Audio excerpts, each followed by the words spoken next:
ఎందుకు కేసు గురించి మాట్లాడకూడదు? సార్ అన్యాయం జరిగింది, ఎందుకు మాట్లాడకూడదు? మీ ఇంట్లో అన్యాయం జరిగితే మాట్లాడరా? మాట జాగ్రత్త.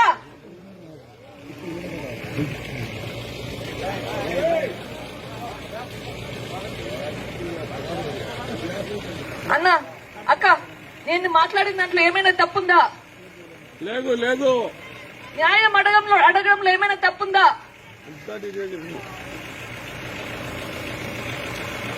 దయచేసి మళ్లీ వేడుకుంటున్నాను, 5 సంవత్సరాలుగా పోరాడుతున్నా. దయచేసి మన వివేకం సార్కి న్యాయం జరిపించే బాధ్యత మీ అందరికీ ఉంది. మనందరి కోసం కష్టపడ్డాడు, జీవితాంతం ఇక్కడే ఉండి మనందరి కోసం కష్టపడ్డాడు. నీ తక్క నీ బాధ ఏంది అసలు? రోజు టీవీ పడుతుంటే నీ గోలైంది. మీ నాన్న చచ్చిపోతే ఎల్లి ఈ కోర్టు కాకపోతే ఇంకో కోర్టు, ఇంకో కోర్టు కాకపోతే ఇంకో కోర్టు ఎల్లు, అక్కడ ఫైట్ చెయ్యి.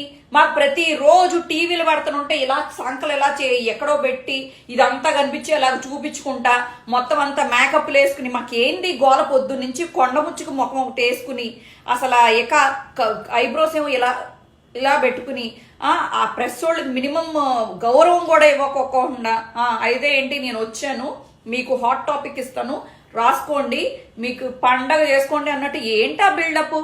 మీడియా ముందు కనీసం నిలబడటం చేత కాదు, మీడియాతో సరిగ్గా మాట్లాడటం చేత కాదు. మీ నాన్న 2వ పెళ్లి చేసుకున్నాడు, దాని గురించి ఒక్క ముక్క మాట్లాడవు నువ్వు. అసలు జరిగిందంతా పరువు హత్య. మీరు ఆస్తుల కోసం ఆయన చంపేసి ఇప్పుడు ఏదో రాజకీయాల్లో పొల్లలు ఇచ్చుకుని కెలుకుదామంటే ఇక్కడ చేతగాని వాళ్ళు ఎవరు లేరు, అది గుర్తుపెట్టుకో. కోర్టు మొట్టికాయలు వేసినా గానీ ఈ హత్య గురించి మాట్లాడకండి అని చెప్పేసి పదే చెప్తున్నా గానీ సిగ్గు లేకోకుండా ఇద్దరు మొగుళ్ళు చెప్పిన మాట వినుకుంటూ చేసిందంతా మీ మొగుళ్ళు చేతిలో కీలు బొమ్మలు మీరు, ఆ బీటెక్ రవిగాడి చేతిలో కీలు బొమ్మలు మీరు. అయ్యో అస్సలు ఆ యాక్టింగ్లేంటో. అసలు ఆ 2వ పెళ్ళం అంటే ఎవరో తెలియదంట, ఆ 2వ పెళ్ళానికి పుట్టిన బిడ్డ గురించి తెలియదంట, అసలు హత్య జరిగిందే వాళ్ళ గురించి, వాళ్ళకి ఎక్కడ ఆస్తి ఇచ్చేస్తాడో అనే దాంతో మీరు ఇన్సెక్యూర్డ్ అయిపోయారు. ఆయన బతుకున్నప్పుడు ఇంత ముద్ద అన్నం పెట్టలేదు, హైదరాబాద్లో తైతక్కలాడేదాన్ని నువ్వు. ఆయన కడపలో ఒంటరిగా ఉండి ఏదో ముస్లిం మహిళతో సంబంధం పెట్టుకుని పెళ్లి చేసుకుని ఒక బిడ్డను కంటే చచ్చిపోయిన తర్వాత నా తండ్రో అని చెప్పేసి ఓ యాక్టింగ్లు చేస్తున్నావు. కడపలో ఎవరికి తెలీదా? పులివెందుల్లో ఎవరికి తెలీదా? నీ మొగుడంటే ఏంటి, నువ్వేంటి, నీ క్యారెక్టర్ ఏంటి? మీ నాన్న ఎంత సాగొట్టి చెవులు మూసారు. అసలు మీ అమ్మ కాపురం చేయకోకుండా హైదరాబాద్లోనే ఉండేదంట కదా. అందుకే కదా ఆయన ఒక అచ్చట ముచ్చట ఒక ఆనందం కోసం ఇంకొకరిని చూసుకున్నది. దాని గురించి మాట్లాడు. మీ నాన్న 2వ పెళ్ళాన్ని గురించి మాట్లాడు. నువ్వు పెద్ద పతివ్రతవి, నువ్వు చెప్పినవి అన్ని కడపోళ్ళు వినేసేసి ఓట్లు వేసేస్తామమ్మా అని చెప్పేసామన్నా కనబడుతున్నారా కొండగొర్రెల్లాగా? పక్కా కడప పులివెందుల జగనన్న వెనకాల ఉన్నారు. నీ కథలు నీ రాజకీయాలు. మొన్నేనంటగా ఏదో గ్రామానికి వెళ్తే నిన్ను ఇదేంటి శరం ఇల్లే అని చెప్పేసి మా వాళ్ళే ఒక పేరు పెట్టారు. శరం అంటే తెలుసు, సిగ్గు. ఇల్లే అని తమిళ్లో అంటారు, అంటే సిగ్గు లేనోళ్ళ, సిగ్గులేందానా అని. వాళ్ళతో తరిమి కొట్టించుకున్నారంటగా గ్రామం వాళ్ళతో. మా గ్రామానికి కానీ వచ్చి జగనన్న గురించి పిచ్చిగా మాట్లాడితే కాళ్ళు ఎరగొట్టి పంపిస్తామని చెప్పి వార్నింగ్ ఇచ్చారంటగా. ఆంధ్రాలో ఎక్కడికి వెళ్ళినా మీకు ఇలాంటి పరిస్థితి వస్తుంది. ఇంకా హత్యో అని చెప్పి ఇంకా యాక్టింగ్ లాపి మహానటి నోరు మూసుకుని కింద మాకు ప్రతి రోజు టీవీలు పడుతుంటే ఇలా సంకలు ఎలా చేయి ఎక్కడో పెట్టి ఇదంతా కనిపించేలాగా చూపించుకుంటా మొత్తం అంతా మేకప్లు వేసుకుని మాకేంది గోల పొద్దు నుంచి కొండ ముచ్చుకు ముఖం ఒకటి వేసుకుని అసలు ఐబ్రోస్ ఏమో ఇలా పెట్టుకుని ఆ ప్రెస్ వాళ్ళకి మినిమం గౌరవం కూడా ఇవ్వకోకుండా అయితే ఏంటి నేను వచ్చాను, మీకు హాట్ టాపిక్ ఇస్తాను, రాసుకోండి, మీకు పండగ చేసుకోండి అన్నట్టు ఏంటా బిల్డప్? మీడియా ముందు కనీసం నిలబడటం చేత కాదు, మీడియాతో సరిగ్గా మాట్లాడటం చేత కాదు. మీ నాన్న 2వ పెళ్లి చేసుకున్నాడు, దాని గురించి ఒక్క ముక్క మాట్లాడవు నువ్వు. అసలు జరిగిందంతా పరువు హత్య. మీరు ఆస్తుల కోసం ఆయన చంపేశారు. చంపేసి ఇప్పుడు ఏదో రాజకీయాల్లో పొల్లలు ఇచ్చుకుని కెలుకుదామంటే ఇక్కడ చేతగాని వాళ్ళు ఎవరు లేరు. అది గుర్తుపెట్టుకో. కోర్టు మొట్టికాయలు వేసినా కానీ ఈ హత్య గురించి మాట్లాడకండి అని చెప్పేసి పదే పదే చెప్తున్నా కానీ సిగ్గు లేకోకుండా ఇద్దరు మొగుళ్ళు చెప్పిన మాట వినుకుంటూ చేసిందంతా మీ మొగుళ్ళు. మీ మొగుళ్ళ చేతిలో కీలు బొమ్మలు మీరు. ఆ బీటెక్ రవిగాడి చేతిలో కీలు బొమ్మలు మీరు.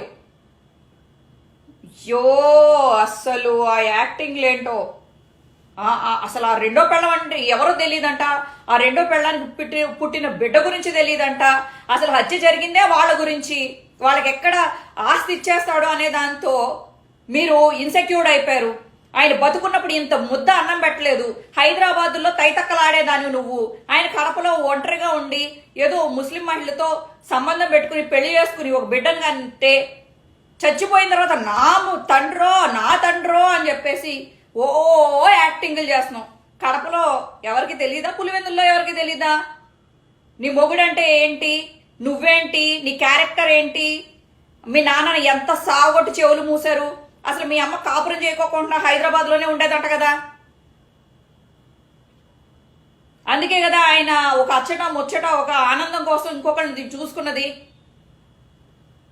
దాని గురించి మాట్లాడు. మీ నాన్న రెండో పెళ్ళాన్ని గురించి మాట్లాడు. నువ్వు పెద్ద పతివ్రతవి. నువ్వు చెప్పినవి అన్ని కడపోళ్ళు వినేసేసి ఓట్లు వేసేస్తామమ్మా అని చెప్పేసామన్నా కనబడుతున్నారా కొండగొర్రెల్లాగా? పక్కా కడప పులివెందుల జగనన్న వెనకాల ఉన్నారు. నీ కథలు నీ రాజకీయాలు. మొన్నేనంటగా ఏదో గ్రామానికి వెళ్తే నిన్ను ఇదేంటి శరం ఇల్లే అని చెప్పేసి మా వాళ్ళే ఒక పేరు పెట్టారు. శరం అంటే తెలుసు, సిగ్గు. ఇల్లే అని తమిళ్లో అంటారు. అంటే సిగ్గు లేనోళ్ళ, సిగ్గులేందానా అని. వాళ్ళతో తరిమి కొట్టించుకున్నారంటగా గ్రామం వాళ్ళతో. మా గ్రామానికి కానీ వచ్చి జగనన్న గురించి పిచ్చి పిచ్చిగా మాట్లాడితే కాళ్ళు ఎరగొట్టి పంపిస్తామని చెప్పి వార్నింగ్ ఇచ్చారంటగా. ఆంధ్రాలో ఎక్కడికి వెళ్ళినా మీకు ఇలాంటి పరిస్థితి వస్తుంది. ఇంకా హత్యో అని చెప్పి ఇంకా యాక్టింగ్ లాపి మహానటి నోరు మూసుకుని కింద. నీ నీ బాధ ఏంది అసలు? రోజు టీవీ పడుతుంటే నీ గోలైంది. మీ నాన్న చచ్చిపోతే వెళ్ళి ఈ కోర్టుకు కాకపోతే ఇంకో కోర్టుకు కాకపోతే ఇంకో కోర్టు ఎల్లు, అక్కడ ఫైట్ చెయ్యి.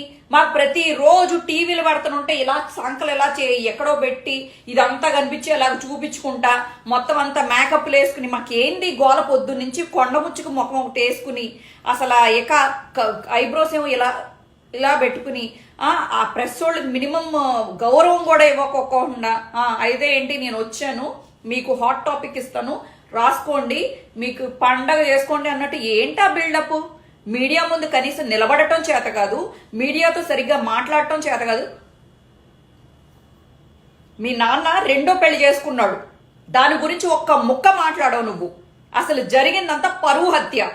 మీరు ఆస్తుల కోసం ఆయన చంపేశారు. చంపేసి ఇప్పుడు ఏదో రాజకీయాల్లో పొల్లలు ఇచ్చుకుని కెలుకుదామంటే ఇక్కడ చేతగాని వాళ్ళు ఎవరు లేరు. అది గుర్తుపెట్టుకో.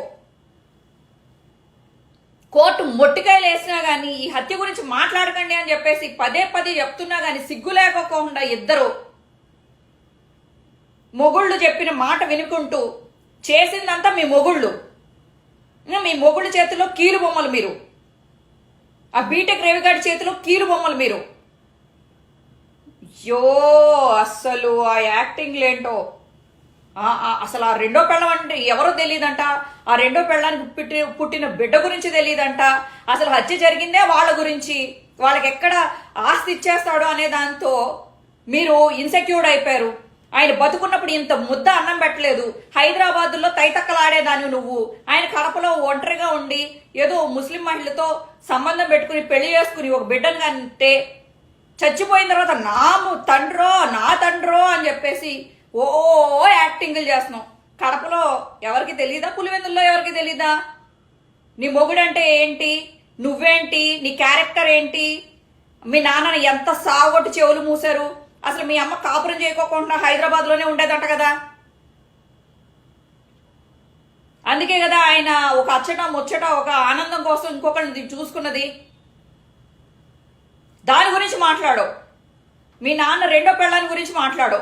నువ్వు పెద్ద పతివ్రత, నువ్వు చెప్పినవి అన్ని కడపోళ్ళు వినేసేసి ఓట్లు వేసేస్తానమ్మా అని చెప్పేసి ఏమన్నా కనబడుతున్నారా కొండగొర్రెల్లాగా? పక్కా కడప పులివెందుల జగనన్న వెనకాల ఉన్నారు. నీ కథలు, నీ రాజకీయాలు. మొన్నేనంటగా ఏదో గ్రామానికి వెళ్తే నిన్ను ఇదేంటి శరం ఇల్లే అని చెప్పేసి మా వాళ్ళే ఒక పేరు పెట్టారు. శరం అంటే తెలుసు, సిగ్గు. ఇల్లే అని తమిళ్లో అంటారు, అంటే సిగ్గు లేనోళ్ళ, సిగ్గులేందానా అని. వాళ్ళతో తరిమి కొట్టించుకున్నారంటగా గ్రామం వాళ్ళతో. మా గ్రామానికి కానీ వచ్చి జగనన్న గురించి పిచ్చి పిచ్చిగా మాట్లాడితే కాళ్ళు ఎరగొట్టి పంపిస్తామని చెప్పి వార్నింగ్ ఇచ్చారంటగా. ఆంధ్రాలో ఎక్కడికి వెళ్ళినా మీకు ఇలాంటి పరిస్థితి వస్తుంది. ఇంకా హత్యో అని చెప్పి ఇంకా యాక్టింగ్ లాపి మహానటి నోరు మూసుకుని కింద